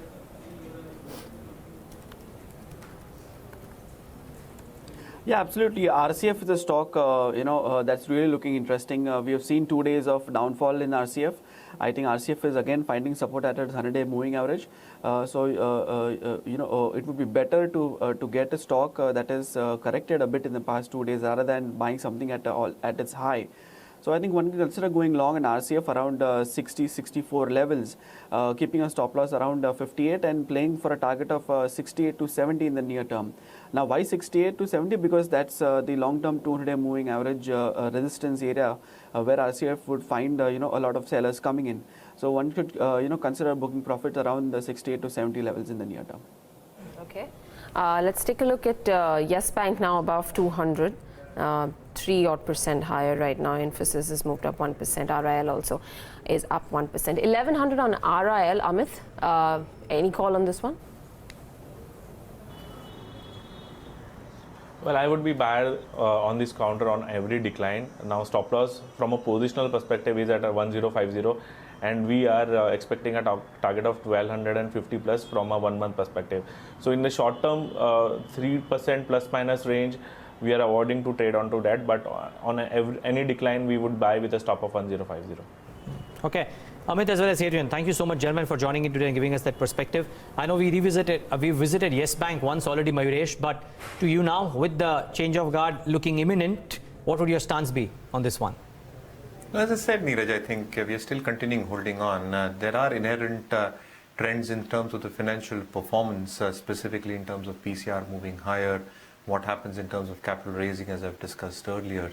But I think over a longer period of time, I think those performances should start getting played out on their balance sheet as well. So yes, I'm continuing holding on to this stock. Okay, we'll leave it at that, Mayuresh. Thanks very much. Appreciate you taking out the time. Bringing in Andrew Holland, CEO at Avendus Capital Alternate Strategies. He's joining us on the show right now. Andrew, thanks very much for taking out the time. How are we set up right now, according to you, as we move into 2019? We've been receiving a whole host of data points, not just domestic, but global as well, where we are looking at some amount of economic pressures building up across the board, which could ultimately have its own bearing on the equity markets. For ourselves, we had inflation numbers coming out yesterday, which seemed to be coming in at 18-month lows. How is the setup looking macro-wise, and then how would you look at the equity markets? Well, macro-wise, globally, it's not looking great at all. I mean, if I look at the data from the US, whether it's auto sales, new home sales, existing home sales, mortgage applications are all plunging. You saw the data yesterday from China. Industrial production from Europe was terrible. So, and we got the Brexit vote today. So it's like a race to the bottom at the moment. Who's going to get to recession first? But my feel is that the US is probably heading there or is there already. It's just not showing through in some of the data. But some of the underlying data that I mentioned is quite scary. So I think we're in for a growth shock. Most people are saying that they don't expect a recession this year, but the Fed's increased rates, that's going to start hurting corporate earnings. And you could see a very quick slowdown, particularly if there's more prolonged negotiations on the trade front with China. So the optimists will say, well, that trade deal will get done quickly, but it doesn't change things overnight. So it's still going to be the slowdown's happening, and it's happening very quickly, and you're seeing that across many data points. And in particular, worrying is Germany and Europe. So the macro doesn't look great for India. Obviously, the inflation figures were, well within the kind of the ranges that the RBI look at. So, when they meet in February, I think 25 is baked in already. It's whether they go for 50 in terms of a rate cut, because they can do that. They should have done it last time around, looking at the data. So, in that respect, the RBI could give the economy an extra little fillip, towards the kind of elections. Okay. Andrew, good morning. Neeraj here. The results season hasn't quite started off with a bang. If anything, each of the larger companies that have come out with numbers thus far have a chink in the armor or two, or maybe more. Are you kind of bracing yourself for maybe lower than estimated Q3 as well? Or do you think this time around, while the start hasn't been the great, we could actually see a much better performance as the season rolls on? I think it's going to be okay. I mean, it's not going to be, some of the companies, obviously industries, will be affected by, the higher oil price in the first part of the quarter. But I think this quarter will also see that the benefits of the lower oil price. So, it's a little bit of mix and match in terms of the sectors.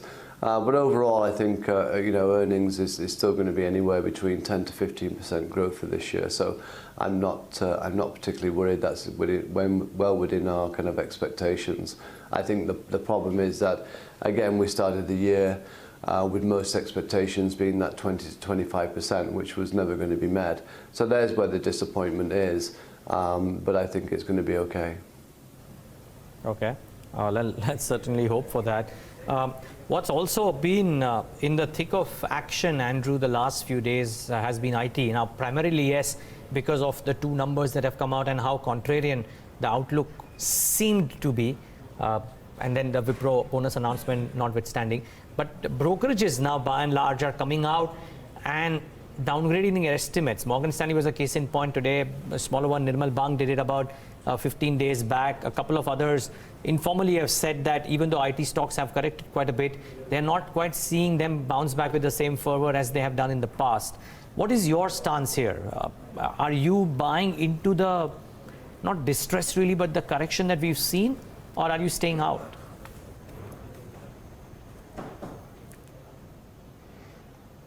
See, I think you need to look at IT in the shorter term. And what you're seeing at the moment is people's expectations just again being kind of taken away from the more rosy picture that they had, and obviously trying to building maybe a bit of a slowdown that's happening globally. One of the things that I do expect this year is that the dollar will weaken, and that will play on sentiment in the very short term negatively for obviously for the IT stocks. But if I'm correct that the race to the bottom in terms of who hits recession first, then they're going to be seen as safety stocks as well. So whilst the growth might be not as rosy as people were expecting, it's still going to be growth nonetheless. So I think it'll be a place to hide in. It's probably just not there yet, but it will be, and that's probably why you're seeing the stocks hold up reasonably well, despite the kind of strength in the currency recently. Right. Andrew, with earnings expected to come in terms of single-digit growth, what is going to justify the heavy valuations that India is currently trading at of 17 times? I mean, we're still higher than our 10-year average in terms of our PE multiples as well. Valuations, while have come off, they're still at the higher end, with the earnings support not yet coming in full gusto.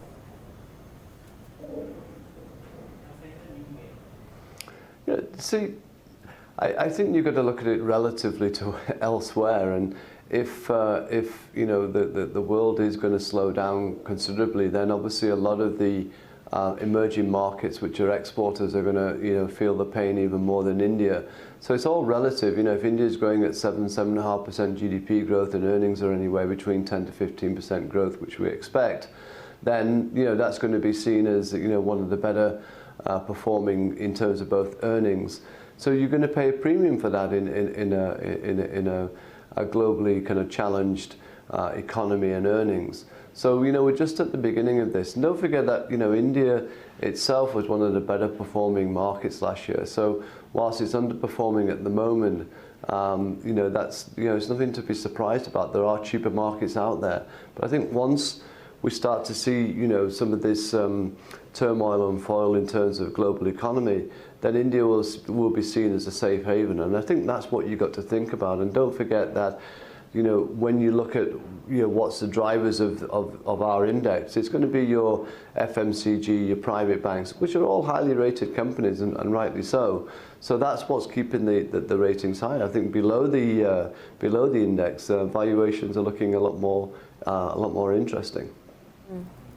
What is the expectation in terms of whether or not this time around you will see laggards picking up pace, or is it going to remain in terms of the interest with the larger cap names? I'm talking about a comparison between mid caps versus large caps, and whether they will see more interest in mid caps this year, so considering last year was a bad year. I think it's going to be maybe a case of two halves. I think it's going to be large cap led, at least for the for the next 6 months, and then after elections, working on the basis that it's a reasonably stable government, and then you will see that private capex pick up in the second half of the year into the second half of this year into 2020, and I think that's what will then our focus will be more towards the kind of mid caps and small caps at that stage, as the economy gets an extra boost. So it's not it's an area which I think is going to still be difficult for the next 6 months because of the volatility I'm expecting both globally and locally.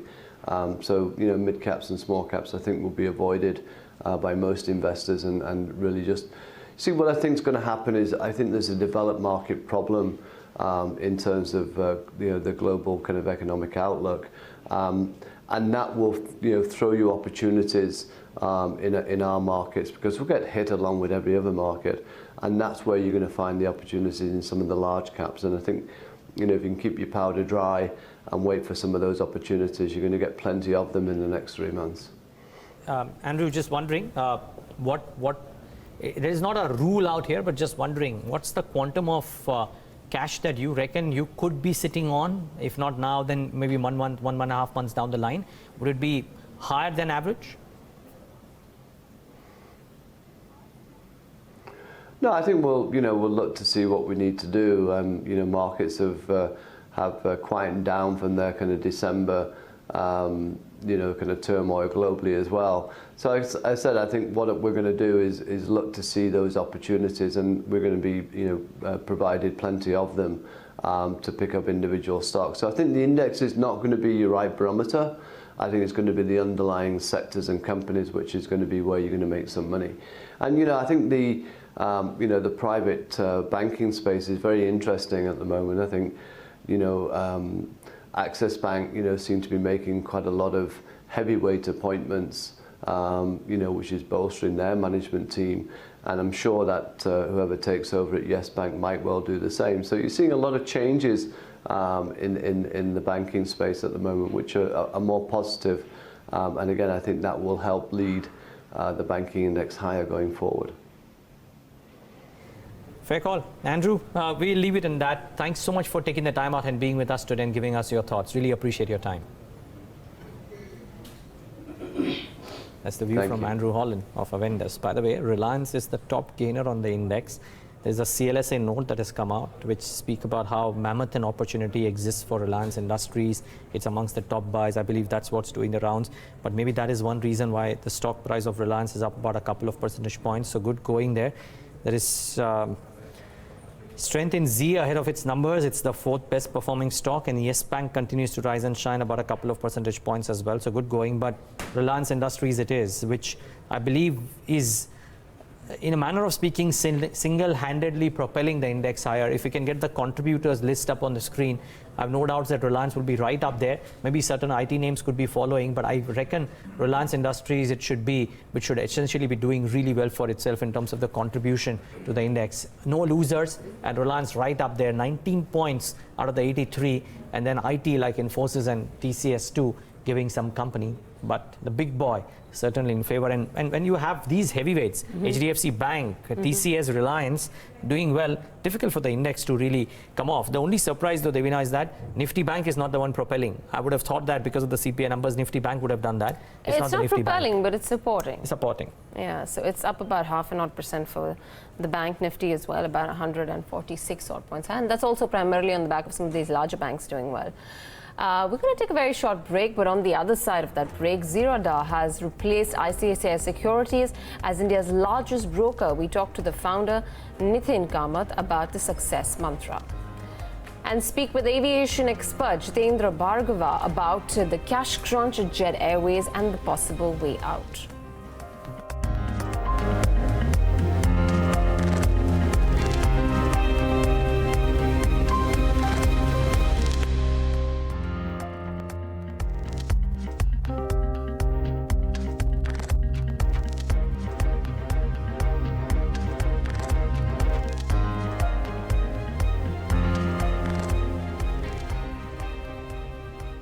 Over 100 countries are reaching here. You ought to be there. Vibrant Gujarat Global Summit from the 18th till the 20th of January. Mahatma Mandir, Gandhinagar.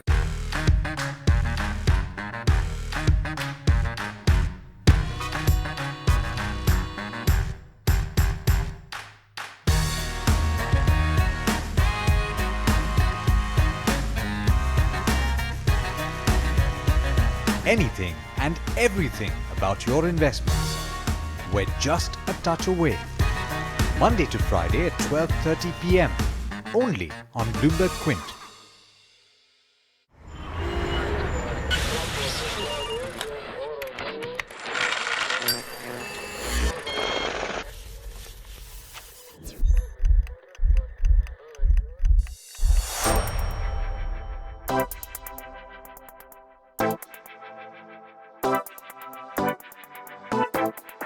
This is a show which gets you a complete wrap of all the stocks that are buzzing in trade. Everyone's a price taker, not a price maker out here. There are better opportunities in the marketplace. The return ratios will improve, margins will improve. What are you seeing? Valuations are extremely expensive. It would take 100 years of profits to really pay off the entire debt. Not all good businesses are good investments. Good return on equity could be expected. And I think that will sustain. Their numbers, etc., were pretty sluggish. How much longer they can sustain, I'm not too sure. It has never been the scenario in any of the stocks. It's an avoid for him at this point of time. I wouldn't write it off in such a hurry. We are getting into more complex chemistry. Join me as I navigate the hottest stocks and help you pick the right stock at the right time.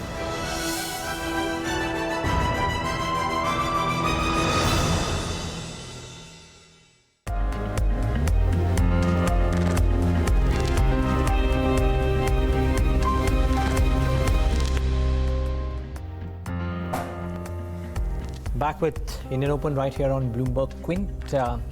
Zerodha has unseated ICICI Securities to become India's largest retail broking firm. The Bengaluru-based brokerage house counted nearly 8.47 lakh active users in December.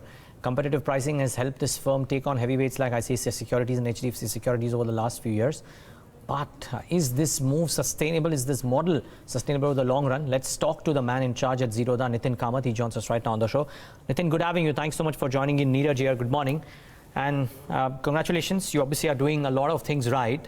I want to start off with what you believe has been the inflection point for not just Zerodha, but for this online brokerage industry. Is it the data boom? Are there some pull factors, including lower costs, which are the main point? Or is it a combination of a lot of these factors? Okay, so unlike what most people think we are, I think we are a tech-first brokerage firm. So what we take pride is in our products first, right? So I think the reason for this phenomenal growth over the last 2-3 years is more because of our product, which is, I think, superior to what our competitors have to offer. And of course, the low cost always adds up. So But you can't really build a business just around low cost. So this, I think it's product first, and also I think one of the inflection points for India has been this whole boom around Aadhaar, being able to onboard clients online, right? If I were to rewind 3 years back to open an account, we used to have to send like a 25-page document with someone to get it signed, etc. And today you can, thanks to Aadhaar, do it completely online. So I think that's been the inflection point for growth of any online financial services business in India, I think, over the last 3 years. Then where does this industry and where does Zerodha move on from where it is right now? Great, you are at the #1 position. You've accomplished quite a strong feat. The competitors that you have, the offline competitors at least, who also offer that online piece, have banks backing them, financial institutions backing them. What would you be doing? Would you stay a standalone entity, or in order to grow more, because of the nature of the industry, you might need some help, some affiliations, some partnerships? What do you think? No, firstly, I think, one of those problems that we are trying to solve as a business is not really to be a #1. That wasn't really ever the target, right? What we're trying to solve as a business is how do we grow the capital market participation in India? I think last year, maybe 5 million Indians invested once a year in the capital market, right? And which is quite shallow. So the real problem we are trying to solve is that, is to say, how do we grow the ecosystem in India? And also, one thing that most people, including our competitors, don't realize is that 65 to 70% of all the investors at Zerodha are first-time investors. So we are probably the only brokerage company out there which is actually adding new investors to the market today, significantly. And 65 to over 75% actually is less than 37 years of age. So this is a different kind of audience. This is not even an audience which traditional brokerage firms are catering to. But what you said is right. I think the missing piece in what we have to offer is the banking piece. We've recently had a 3-in-1 relationship with IDFC Bank. So the plan is to kind of offer like a 3-in-1 product where the bank is powered by them and the broking and the trading account is powered by us. Interesting. Yeah, I take on board the point that you don't want to, you are not in this business of being the #1, but at some point of time, because of economics or otherwise, the numbers would matter, and which is why my question to you on that front. But okay, so also let's get a sense from you on the nature of the business as well. You, in the past, have primarily been looked as a platform in which the futures and options trading turnover is extremely high. I know from other participants that you do offer mutual fund investing. I believe it used to be at a charge. It's probably free now. There is broking that happens as well. Has the mix of revenue or the mix of volumes on your platform changed over the years? And how do you anticipate it to look like 2 or 3 years down the line? Right. Today, from investors, we don't really earn anything. So equity delivery trades are absolutely free. We don't charge a brokerage for that. We don't even charge for the direct mutual funds that we offer. And with direct mutual funds, there's no even earning from the AMC. So that again happens absolutely free of cost. So today, people who are helping us subsidize these costs for the investors are actually the active trading community. So we also are very lucky to be at a spot where we probably have the largest active trading community in India using us. We do between 2 to 2.5 million trades a day. Probably puts us amongst the largest retail brokerage in the world, actually, if you were to look at just an absolute number of retail trading turnover, right? So today, predominantly the business is skewed in terms of revenue towards the futures and options traders and the intraday equity traders, from whom we charge 20 rupees a trade. But we are trying to kind of bring down the reliance so much on this community. So we've just gotten an NBFC license, so we are about to start a loan against securities business.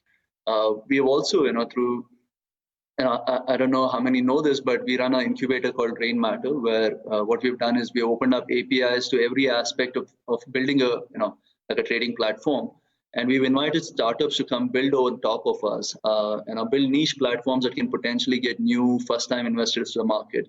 Right? And these platforms are at premium. So there is a cost of using the platform. So there's revenue generated out of this as well. So right now, as I said, the revenues are skewed towards futures and options and active traders. But we also have a really big investing community with us today. For example, the direct mutual fund platform, which we call Coin, we've had over 3,000 crores of investment in the last year and a half or so. So probably qualifies as maybe one of the largest online mutual fund platforms in the country. Okay, so do you think that's the way the broking business at large could be going as well, Nithin, wherein broking by itself need not necessarily be the primary revenue driver, even though it gets the users that you want on a platform? Right. I mean, not just Zerodha, any business, and then you spring out these allied businesses which are complementary in nature, and that kind of fills in the revenue stream that would be missing because some portions of your businesses are, as you said, being given out for free. Absolutely. I mean, I think disintermediation is happening everywhere, right? So, see, the thing about equity investing and mutual fund investing is we as a broking business don't take any risk in this business, right? Clients bring in 100 rupees and buy 100 rupees of stocks, right? And they bring the money in before buying, so there is no risk we take. So, so even if you were to not make any money of those trades, it's kind of okay for us, right? So, but what you said is absolutely right. I think the world is heading there, So, I don't think brokerage firms anywhere in the world will have any kind of pricing power on broking itself. So I think the business model has to kind of skew towards saying, how else can I make money, and let us get the clients in first and figure different ways to make money out of them in the long run. So one is the changing nature of the business, and you've kind of given me an insight into that, an NBFC license, some other platforms being built. The pure bread and butter business, now that the size has grown so considerably, what do you anticipate the growth rates to look like over the next few years? Is it possible to predict that? No, very, very tough. See, the thing is, today what's happening is most investors that we are adding are not really futures and options, traders, So it's investor community. So right now the relationships are starting without really earning any money out of any of our clients. But as I said, the plan is over the long run, to kind of figure ways to add more business out of them. Not just NBFC, maybe a better insurance product, maybe a better, wealth product, So, the idea is to do everything eventually and find different ways to make money of your captive audience, So I can't really, we've been growing significantly because I think we were growing on a lower base. Now that we're at this, base in terms of revenue and profitability, etc. I think to grow 100% year on year from now would be quite tough, So what I'm looking at, I think will be possible is to do between 30 to 50% from here in terms of revenue and profitability. But in terms of client base, because we are going after first-time investors, India has, I think, at least 20 to 30 million Indians who potentially can invest but haven't invested yet. So in terms of new clients, we could potentially grow more than 100% year on year, but revenue and profitability wise may not, So. Okay. Nithin, we wish you all the best for that. Keep up the good work. Thanks so much for joining in today and giving us that perspective.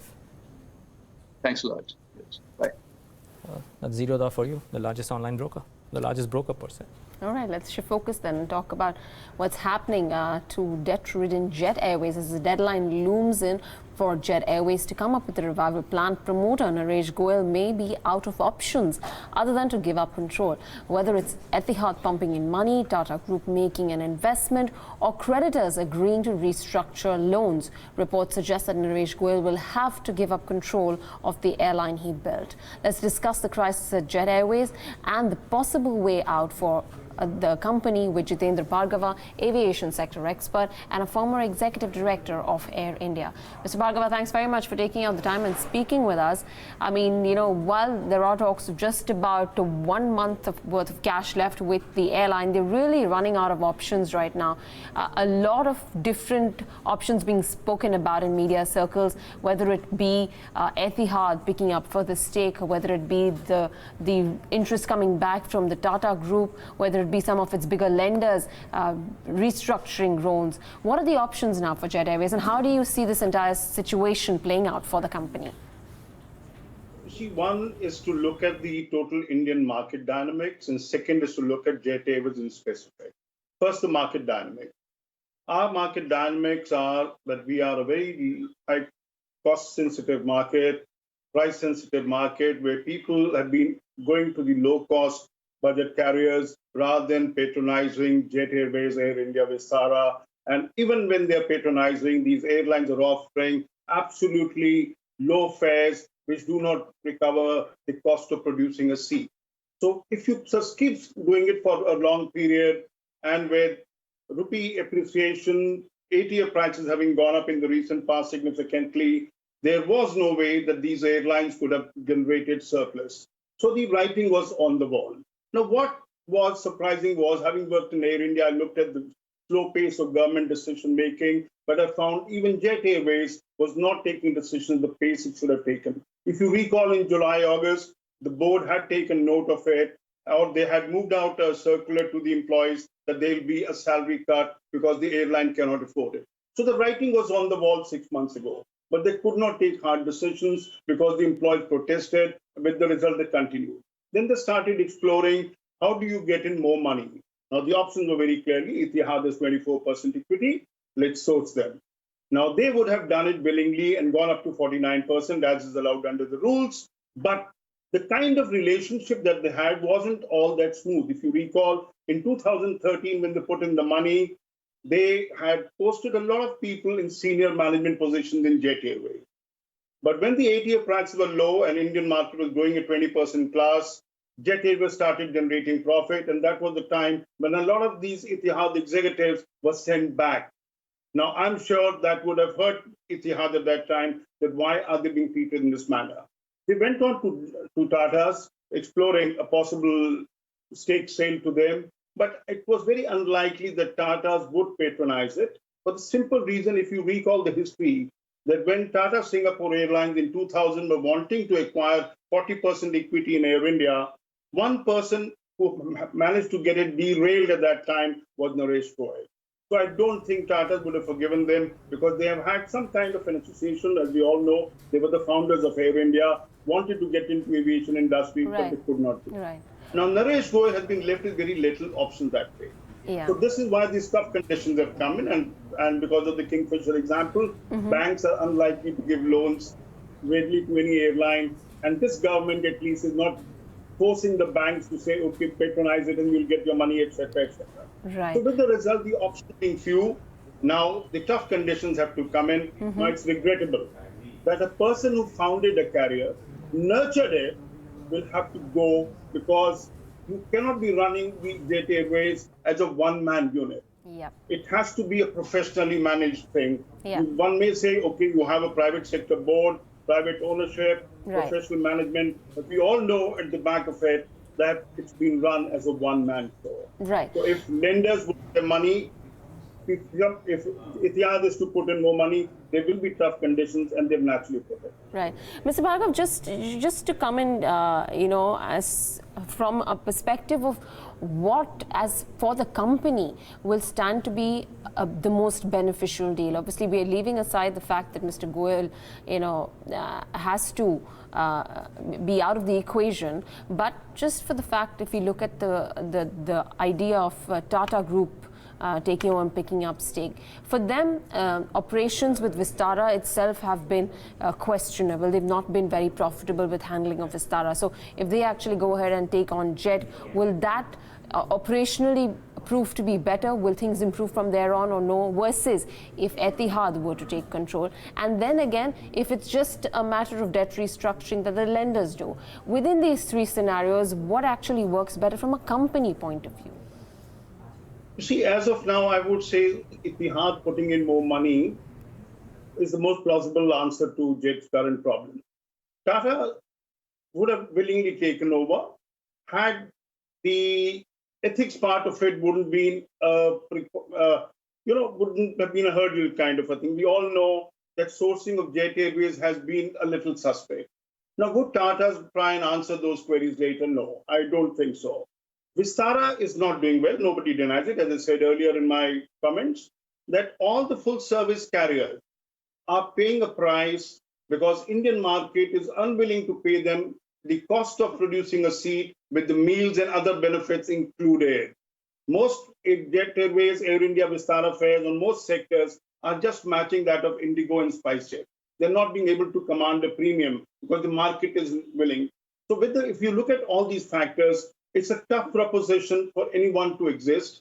And since we cannot see the light at the end of the tunnel, even with this money that's going to be put in by Etihad, you cannot say that Jet Airways will come out of the problem, just like Air India has not been able to come out of the problem, notwithstanding huge infusion of money by the government.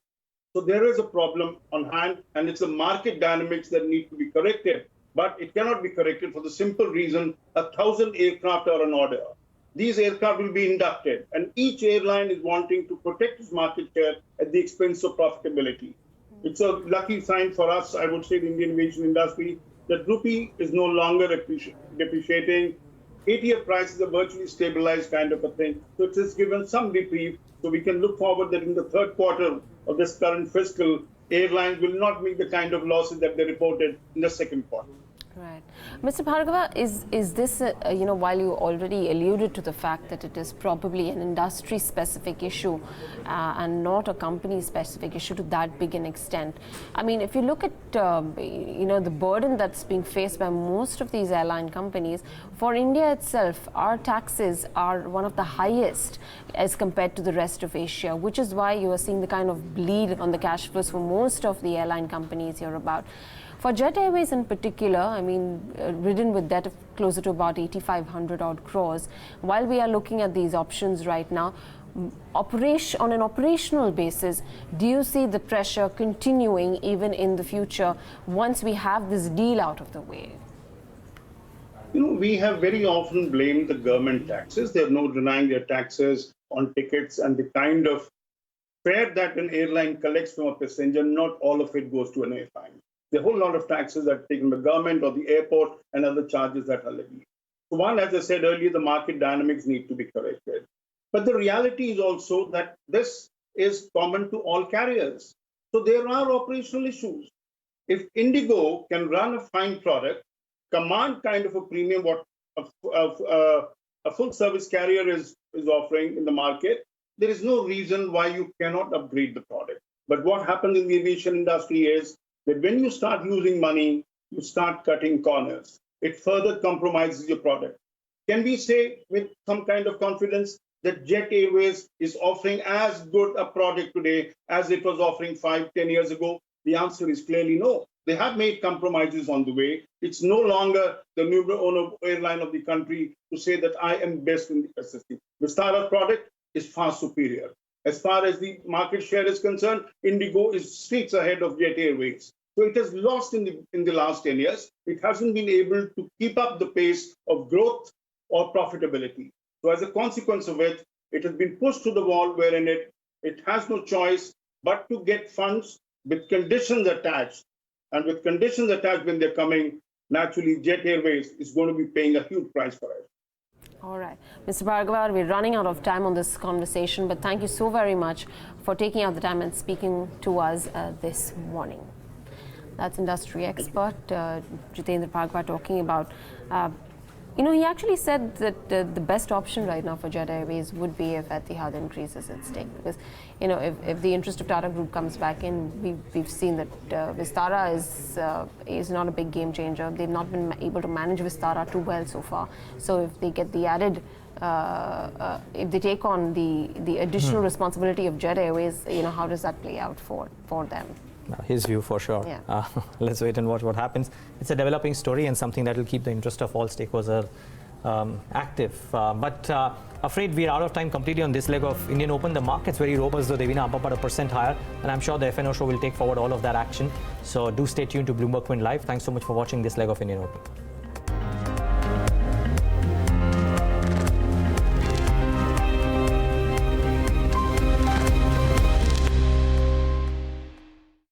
Delegates of over 100 countries